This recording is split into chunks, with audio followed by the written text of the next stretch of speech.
daerah-daerah lain, seringkali ada kejadian-kejadian yang viral. Itu yang viral saja, belum terhitung yang tidak viral di sosial media. Seringkali kita melihat ada umat-umat Kristen menangis, menjerit, ibadahnya dibubarkan, ibadah di rumah dibubarkan, ibadah Natal dibubarkan, rumah gereja dihambat pembangunannya, digusur, disegel, pengurusan izin rumah ibadah dipersulit, dan seterusnya dan seterusnya. Marak terjadi hal-hal semacam ini. Tetapi di DKI Jakarta di masa kepemimpinan Pak Anies Baswedan, seorang pemimpin yang selama bertahun-tahun kita serang dengan isu bapak politik identitas, kita serang dengan isu politikus rasis, tapi dia mampu dan berani mewujudkan puluhan izin pendirian rumah ibadah non-muslim. Coba Anda tunjukkan kepada saya, apa buktinya jagoan Anda itu lebih NKRI? Apa buktinya jagoan Anda itu lebih nasionalis? Apa buktinya jagoan Anda itu lebih mencintai NKRI yang berbineka tunggal ika ini ketimbang sosok-sosok capres yang lain? Apa buktinya? Apa hanya sebatas slogan NKRI dan Bhinneka Tunggal Ika itu? Apa hanya sebatas jargon yang digaung-gaungkan NKRI dan Bhinneka Tunggal Ika itu? Tidak. Nasionalisme membutuhkan bukti sebagai alat ujinya. Tidak sebatas slogan kosong, tidak sebatas jargon yang didengung-dengungkan. Harus ada bukti otentik sebagai alat uji nasionalisme seseorang. Harus ada bukti otentik sebagai alat uji jiwa NKRI seseorang.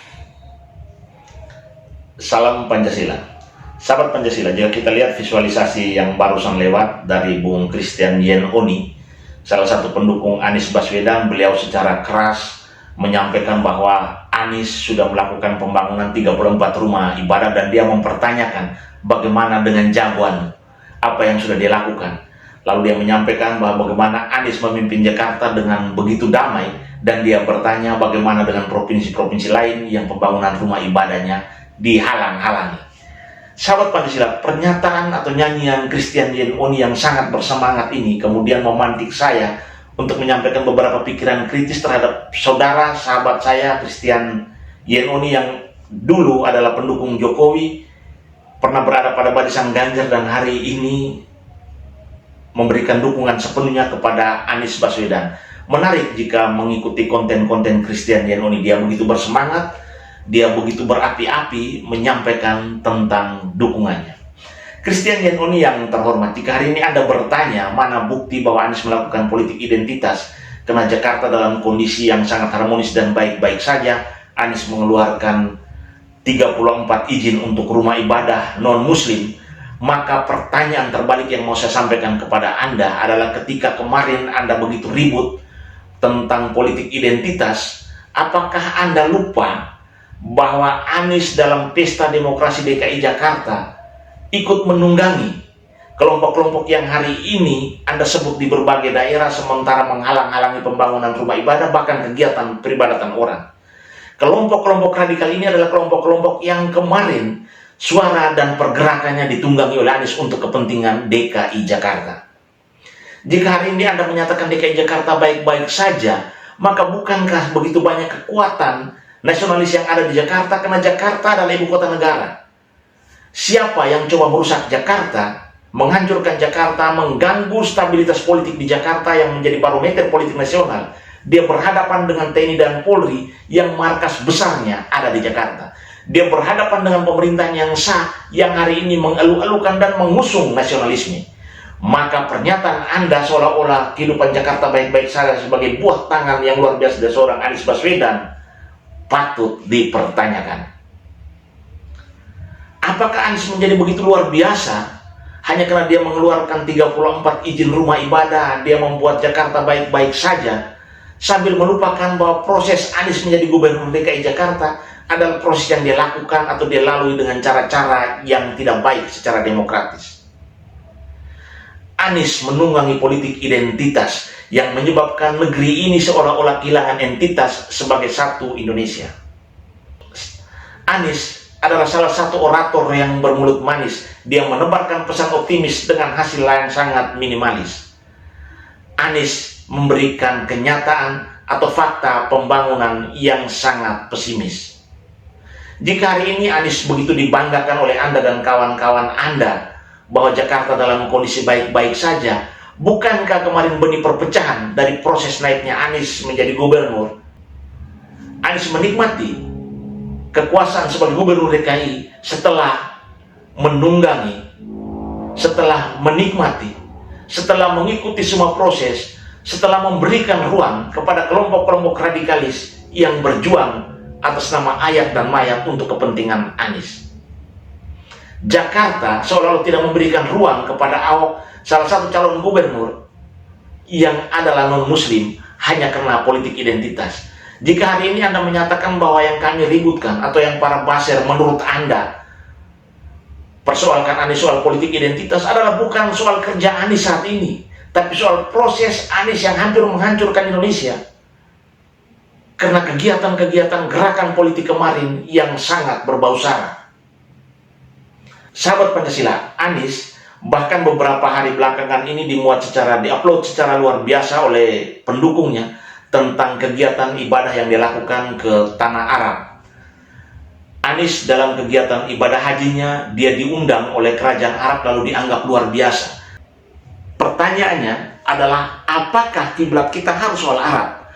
Dan jika bukan soal Arab, maka harus dibabat karena dianggap tidak beradab.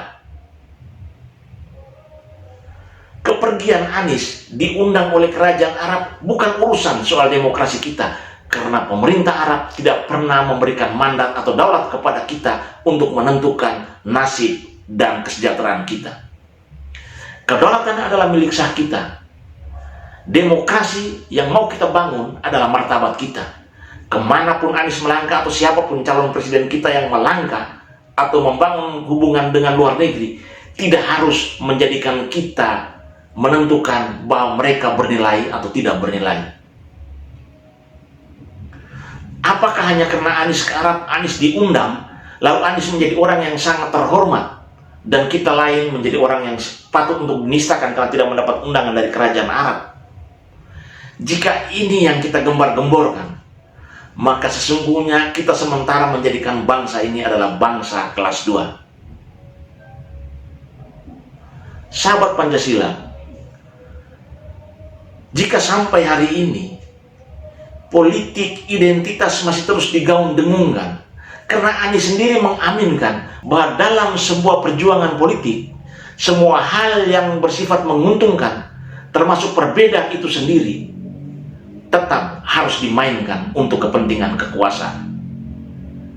Dan Anies lupa bahwa akibat politik identitas, jahitan entitas kita sebagai sesama bangsa Indonesia menjadi tergerus dan terkikis. Anies mungkin bisa tersenyum manis karena kata-kata, karena semua yang dia impikan bisa terwujud dari pola politik yang dia bangun secara tidak etis. Namun dia lupa bahwa luka yang dia garis torehkan sangat sulit untuk disembuhkan. Jika kemarin Jokowi tidak secara tegas menghentikan kelompok radikal FPI dan HTI, maka saya percaya DKI Jakarta di bawah kepemimpinan Anies sekalipun, rongrongan terhadap ibadah umat agama lain pasti akan terus berjalan. Jadi kalau hari ini Kristian Yenoni dan kawan-kawan mengklaim bahwa masa kepemimpinan Anies Jakarta aman-aman saja, maka pertanyaannya adalah, apa benar ini usaha Anies semata, ataukah ada intervensi dari pemerintah pusat di bawah kepemimpinan Jokowi, dan juga ada sumbangsi dari dibekukannya dua organisasi radikal, yakni FPI dan HTI. Sahabat Pancasila, kita bisa melihat secara jelas bahwa kalau Yenoni menanyakan di berbagai daerah lain di Indonesia yang hari-hari ini peribadatan rumah ibadat masih sering disegel, maka kelompoknya adalah kelompok yang kemarin mendukung Anies dalam Pilgub DKI Jakarta. Kelompok-kelompok ini adalah kelompok-kelompok yang kemarin membangun pertemanan secara luar biasa dengan Anies. Kelompok-kelompok ini adalah kelompok yang imam besarnya ketika kembali dari Arab disambut oleh Anies.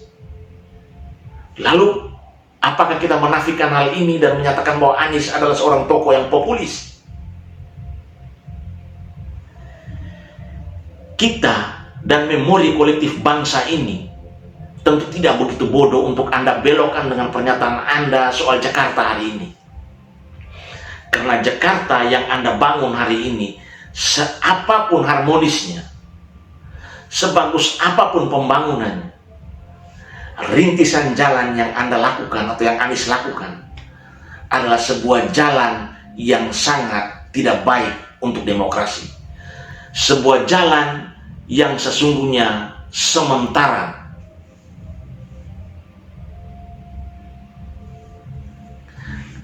Adalah sebuah jalan yang sementara mengingkari kebinekaan dan keindonesiaan itu sendiri.